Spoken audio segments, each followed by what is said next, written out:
In Arabic, the name of Muhammad, Muhammad's got many names, but one of the most important name is Mustafa. Mustafa in Arabic means he who was selected.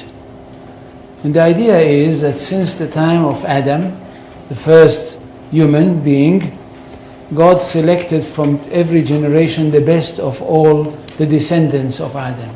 So there was some kind of natural selection, one generation after the other. Until at the end, he selected the best of the best of the best of the best. And this is the Prophet Muhammad.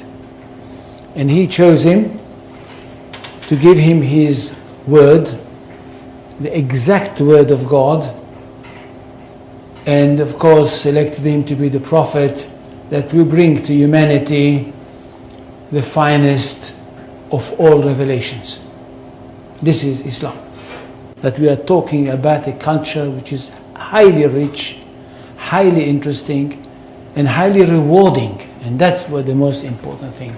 It's highly rewarding because it basically, for the ordinary person, it's a very, very simple religion. I'm not talking about philosophers, I'm not talking about academicians, I'm not talking about the great theologians, I'm talking about the simple person for whom Islam is the most rewarding of all religions.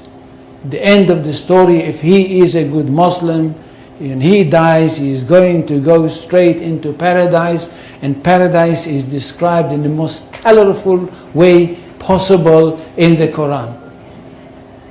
And for this reason, I think we should speak about Islam with great respect.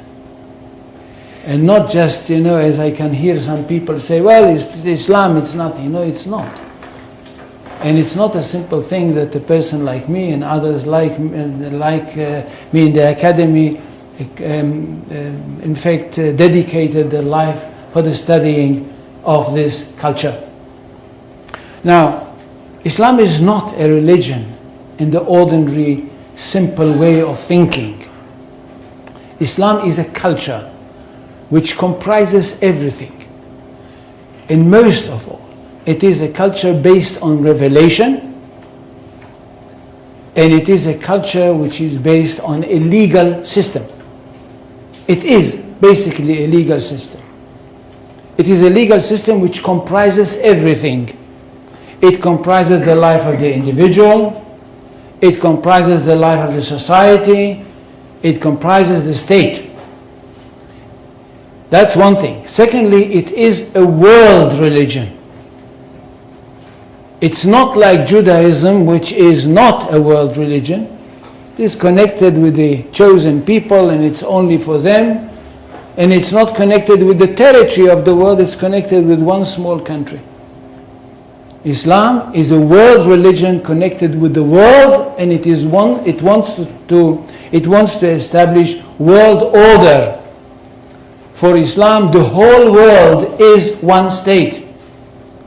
And all the people of the world are those people who live in this one state. Now when Muhammad came with this idea, the words came from God to him. And it says, I don't know how many, do any people know Arabic here? They don't. So I will not quote in Arabic.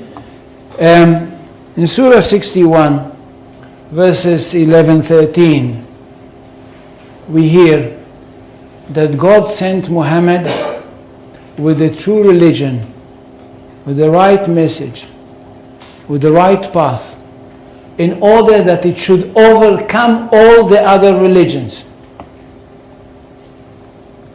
Which means that there is only one truth.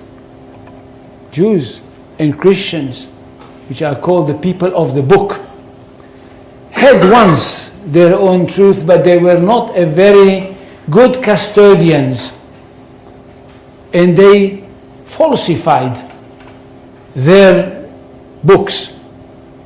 That's why Allah had to send another prophet, a modern prophet, that should bring the last word of God and the only word of God. to humanity. This is the Quran. Nothing can be superior to it.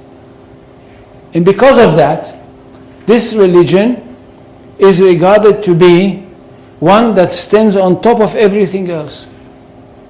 In Arabic, they say, Al-Islam ya'lu wa la yu'la alayhi.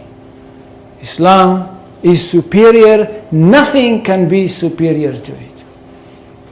Which means we are talking about not only the final word of God, not only about the finest word of God, but the truest of all revelations. Now what does the community have to do? The community of the believers. Those people that were lucky enough to have their hearts open and to have accepted the call of the Prophet Muhammad. What do they have to do? They have a mission in this world. To bring the word of God to the whole universe. Or if you want, to the whole of this planet.